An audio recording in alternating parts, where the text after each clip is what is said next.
know, has 28 member states. Together, they are more or less equal to America in terms of population, economic power, and not the military power yet, but technology power, so on and so forth.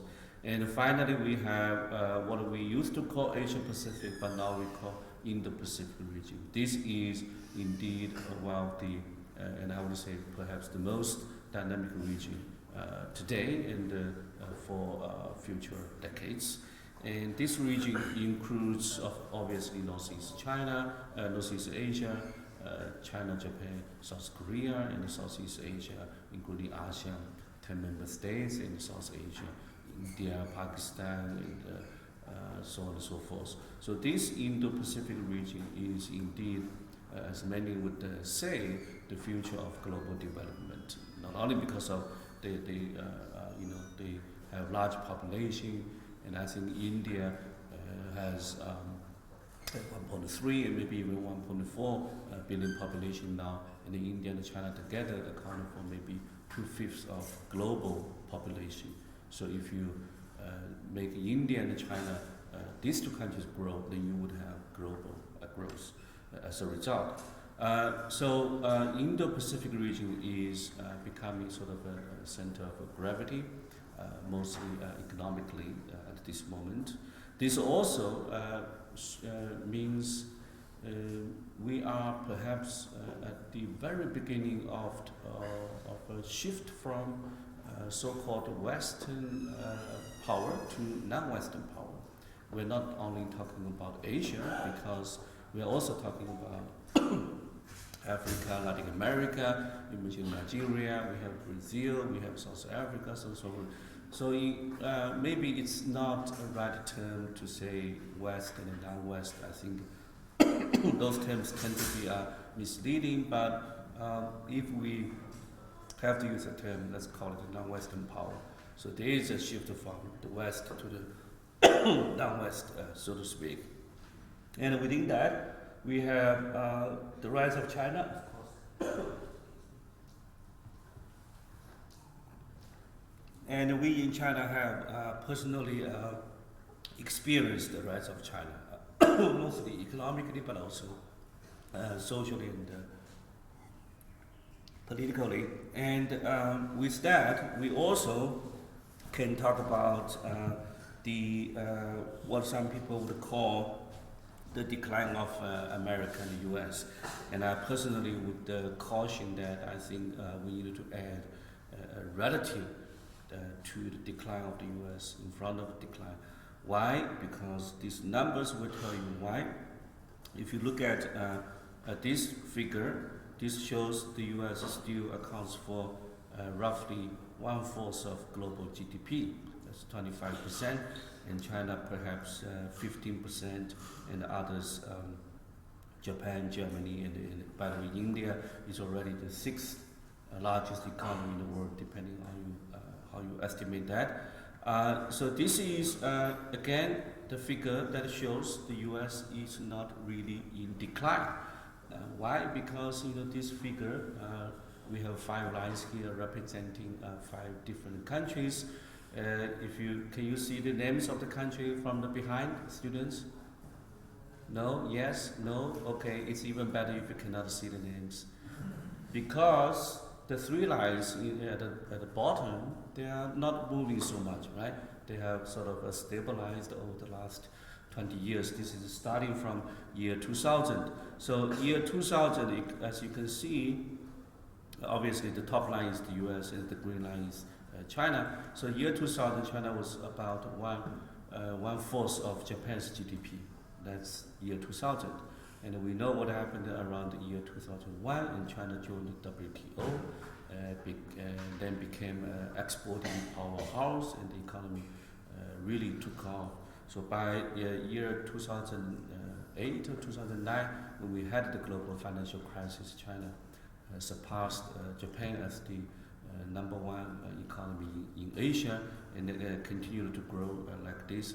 So the point is, the bottom 3 countries here, still large economies, like Japan, South Korea, and Russia, in the last 20 years, they have not really moved too much. They have stabilized in terms of their economic development, which is, in itself is not necessarily a bad thing. If you look at Japan, it's a very advanced economy already, so don't worry about Japan just because the growth rate is kind of small. So another point is the U.S.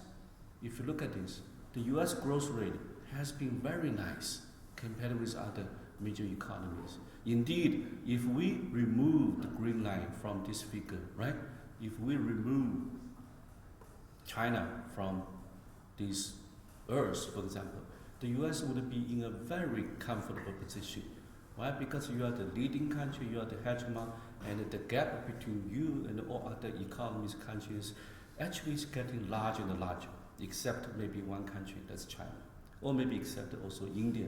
But India is still in the early stage of emerging global power, so U.S. probably does not have attention to this part of the world yet.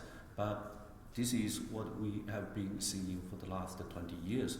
Of course, the figure stops at 2021, so we don't know what would happen in the future if the trends continue. So if we extend the figure to 2030 or something, if the trends can hold, and you might expect a crossing point. We don't know. This is one calculation, for example, and this is put forward by the general economist several years ago, trying to predict at what time China's economy would be catching up with the US one.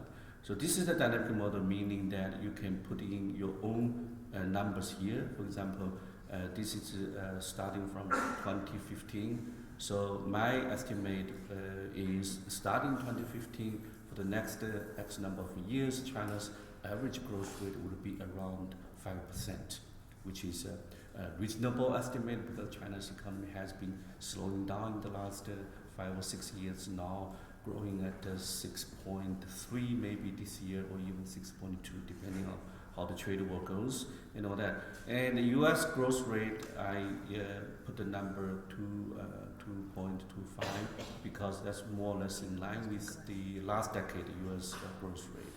And you put in also inflation and the exchange rate, so on and so forth. Then you get this result. The result is by 2029, quite likely China's overall GDP economic size would be as equal as the US. So this is already 2019, so that means 10 years from now, if China's economy does not collapse, if we don't have any dramatic things happening in both countries, this is the most likely outcome. Of course, you can adjust these numbers by lowering the number to 4 and by increasing the number to 3, because US economic growth rate last year was close to 3%. Very nice number for the biggest economy in the world. So either way, you can get different numbers, but the point is after 200 different sort of estimates, you find that the crossing will happen. It only happens either several years earlier than 2029 or several years later. So most likely the range is between 2027 and 2035. So this is the most likely range. And of course, strange things can happen, and none of this, catching up probably will happen in the end. That's also possible, but most likely it will happen. So I think within this backdrop, this is what we saw in 2017 coming out of the US government from the Trump administration. They put out this national security strategy in the end of the 2017 for the first time by saying that the US has entered a new era of global competition. Remember 2017 in China, something important also happened. That was our 19th Party Congress. We also used the term new era. Of course, we have different meanings for this new era. For China, it's a new era of mostly domestic development, because we still face tremendous issues like the environment, inequality, and regional disparity.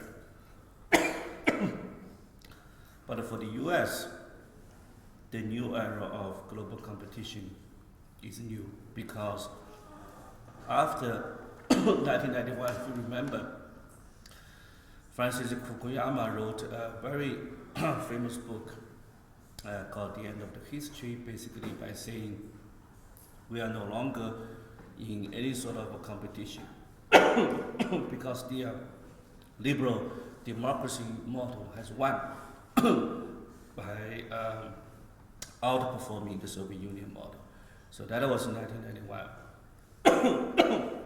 But in recent years, Fukuyama has changed his argument a little bit, maybe not so much retreating from his original argument, but by saying that, well, there is sort of a still competition, so the end of history has not really happened yet. So that's Fukuyama's change. So I think it's not coincidence that the US government also thinks today there is a new era of global competition. And in that report, the US has identified 3 different types of, let's say, issues, problems, competitors, rivals. The first kind is terrorism and terrorist groups. We had ISIS quite active several years ago, but now it's sort of a gone. But it might come back, we don't know. But at the moment, it's not a serious threat to the US interest.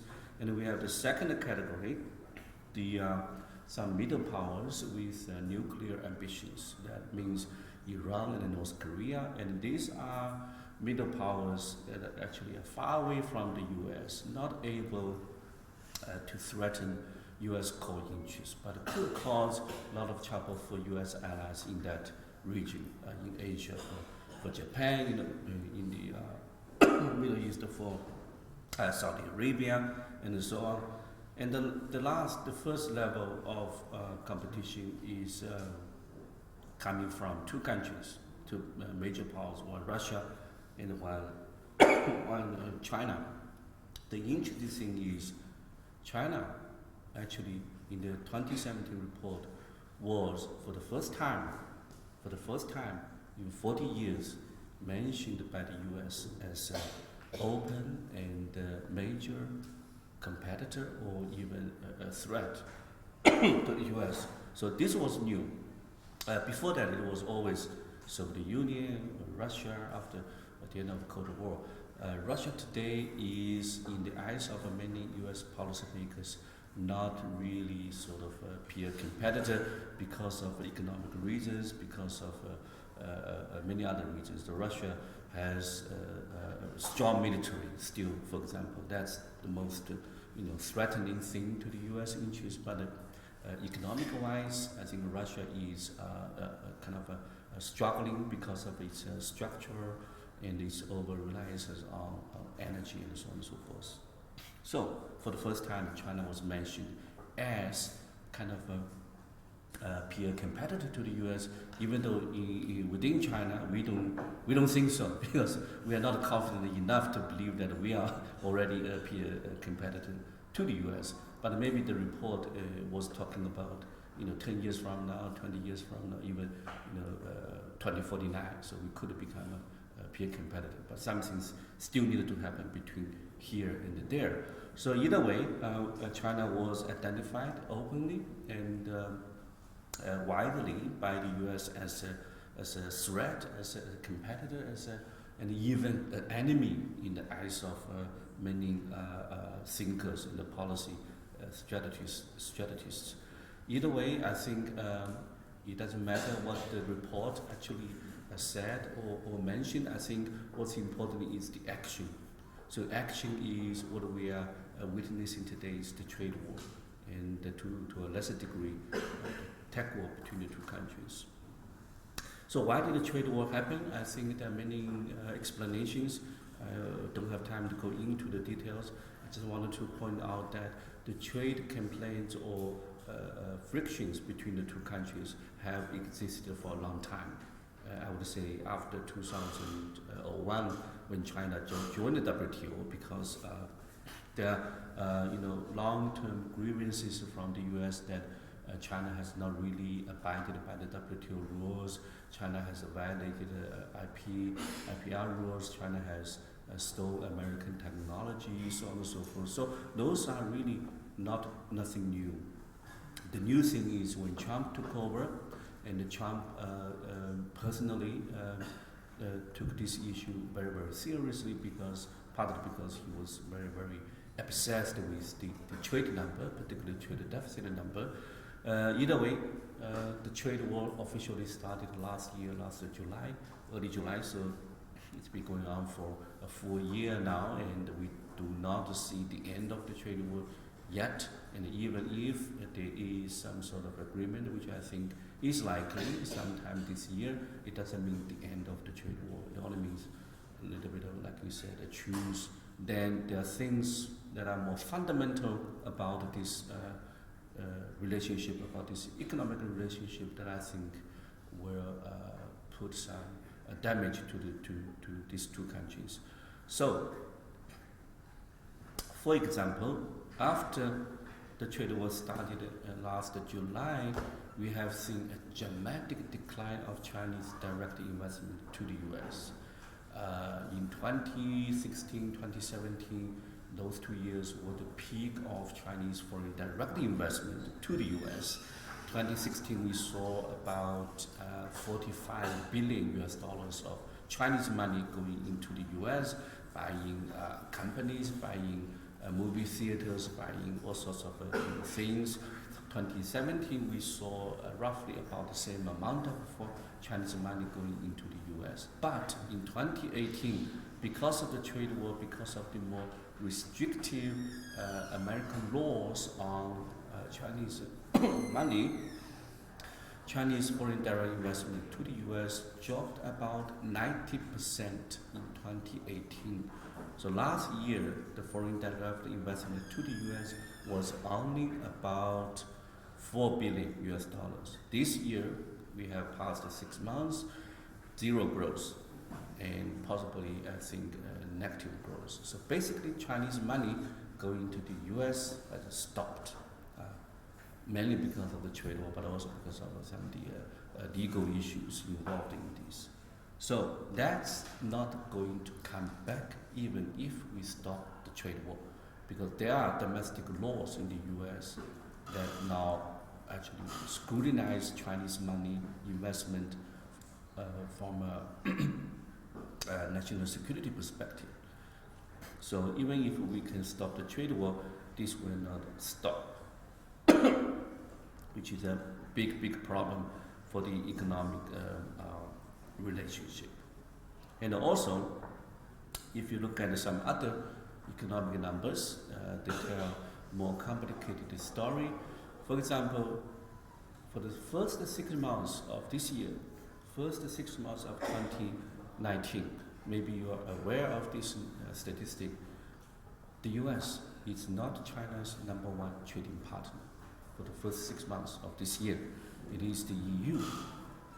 European Union, like I said, has 28 member states. It's a strong economic power. It's China's #1 trading partner for the first half of this year.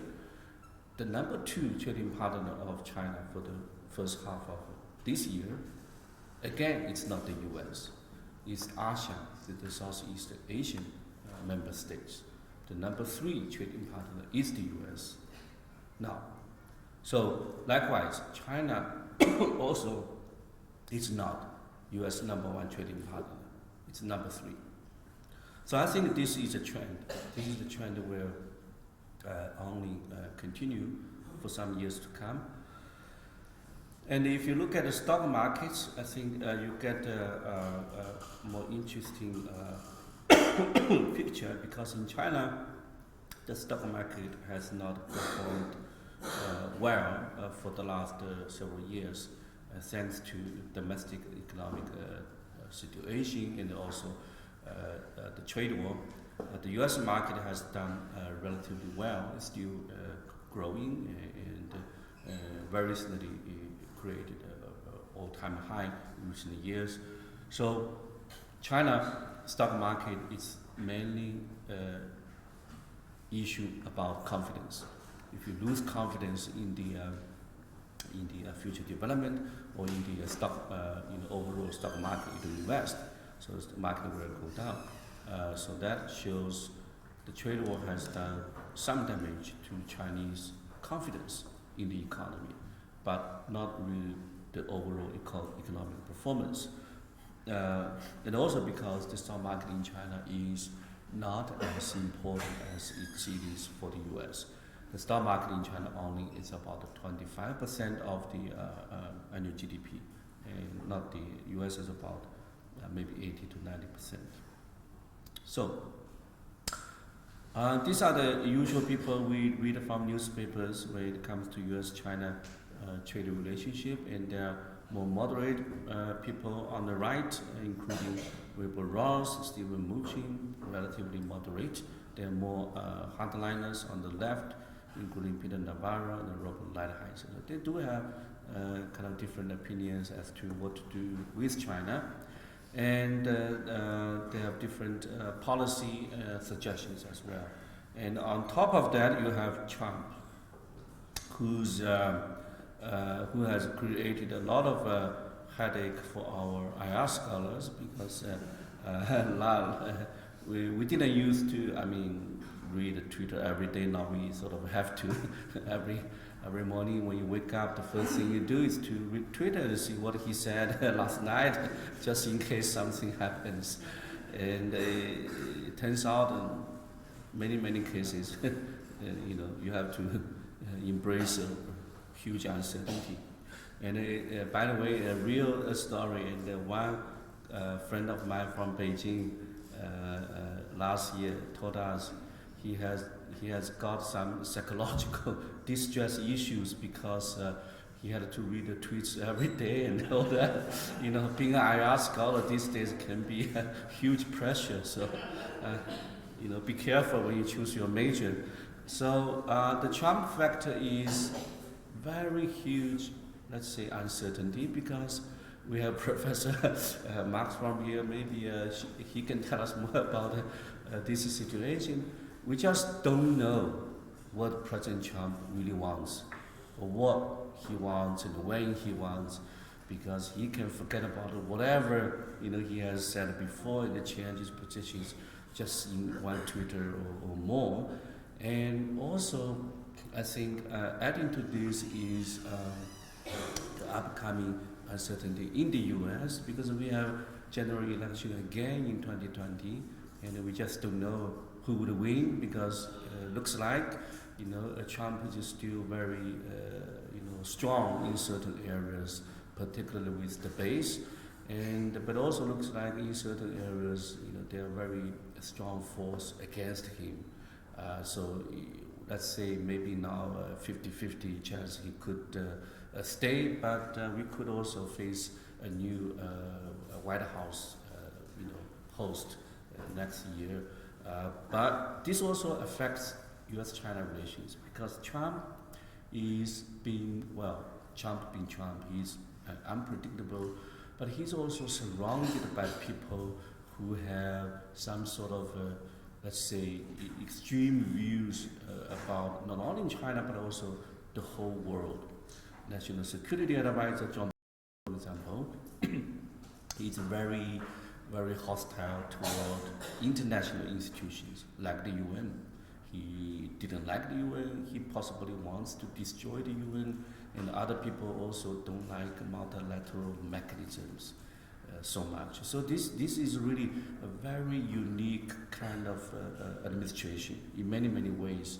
So if it's only a temporary phenomenon, then we probably can relax a little bit. But if not, then we are really truly in uncharted territory. We just don't know. So whether Trump would be willing to cut a deal with China, we simply don't know. But there are reasons why he would be willing to do so. There are two main reasons. One is, as I have just mentioned, after 1 year's trade war, actually the U.S. has not, let's say, achieved its original goals. For Trump himself, if you remember, Trump's number one objective in initiating all this trade war was to reduce U.S. trade deficit with China. But how did it turn out? In 2018, we found out actually China's trade surplus with the U.S. or the U.S. trade deficit with China actually increased in 2018. Maybe it's only half-year trade war, so we don't have the 2019 numbers yet. So we have to wait until December to see the outcome. But looks like the trade deficit will not at least dramatically be reduced. They might be somewhat reduced, but did not achieve Trump's original goal. There were other goals to open Chinese market and to address the structural reform issues in China's economic system, to make it more law-based, rule-based, I think are even harder to achieve at this moment. So China did open a little bit more toward foreign investors, but the U.S. companies at this moment are not benefiting from this kind of opening up. It's the European company and it's the Japanese companies that are more benefiting from this. And the car sales in China, for example, in the first half of this year also dropped for several reasons. But the main thing is the U.S. car companies, their sales in China dropped 20%. And that 20% drop were taken away by Japanese car companies and the German ones. So those competitors now are actually expanding their capacity in China because they believe the U.S. companies leave and then creating sort of a vacuum for them. So, and also because more importantly, domestic situation in the U.S. I think also puts a lot of pressure on Trump. Because if Trump wants to get re-elected next year, which will not be an easy task, right? Because now people probably tend to forget the fact that Trump won in 2016 was more or less, let's say, a pure miracle. Because Trump actually lost the election but won the White House. He lost in terms of popular votes to Hillary Clinton by about 3 million votes. He won the White House because of the unique electoral college system. He won mostly because in 4 states, he won no more than 80,000 votes, including Wisconsin, Michigan, Pennsylvania, and Florida. And it's very difficult for him to win all these 4 states again next year. If you look at the midterm election results last November, Trump actually, or his party, not him, the Republican Party actually lost 3 states, Pennsylvania, Wisconsin, and Michigan. So if the Democrats could only take back those 3 used to be blue states, then Democratic candidate would again take the White House. So Trump has strong incentives to deliver to the American public that he has done something for the U.S. economy. And so far it's not a very pretty picture. So he has to gain something from China by telling the voters, look, this is what I've done for you, and all the previous administrations were unable to do this because they were too soft on China and I'm tough on China. Now we have a deal. Anything that he can claim that this is a victory for him, for the voters. So that's why we believe, and I believe, some sort of deal will be reached sometime between now and the early next year. But maybe that doesn't help because we are looking at the global trends. And even if a trade deal can be reached, we still have the second and perhaps more serious issue is the technology competition abroad.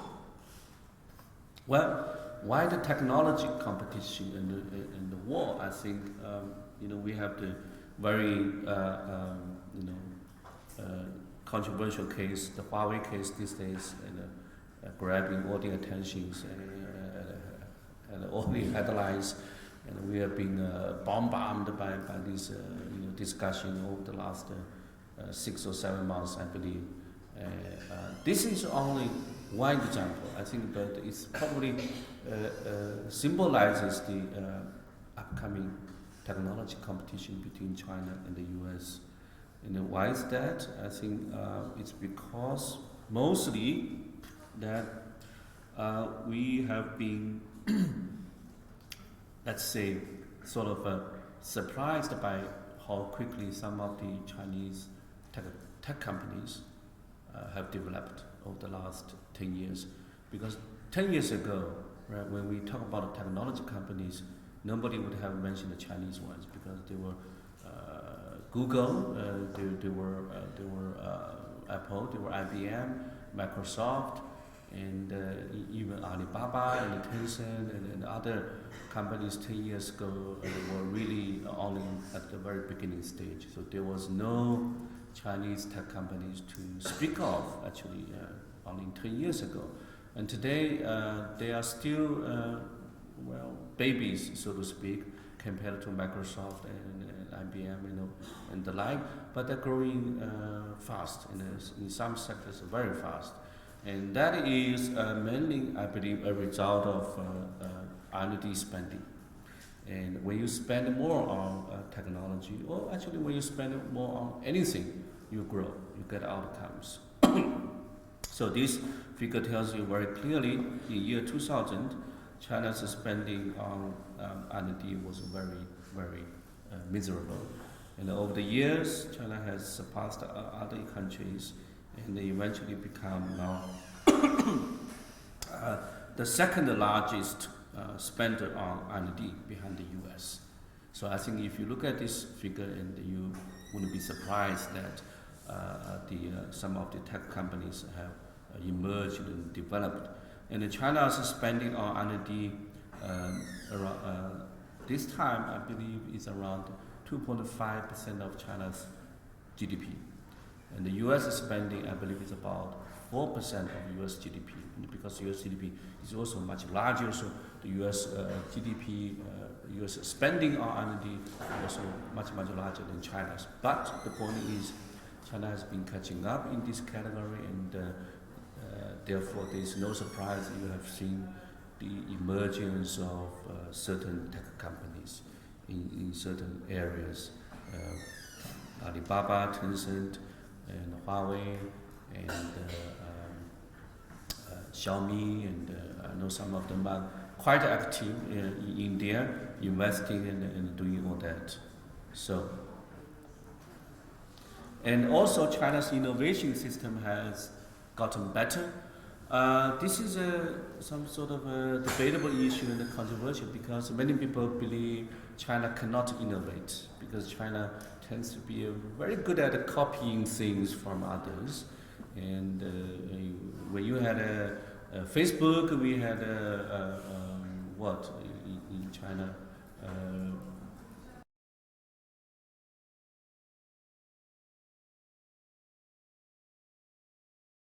Had Baidu, right?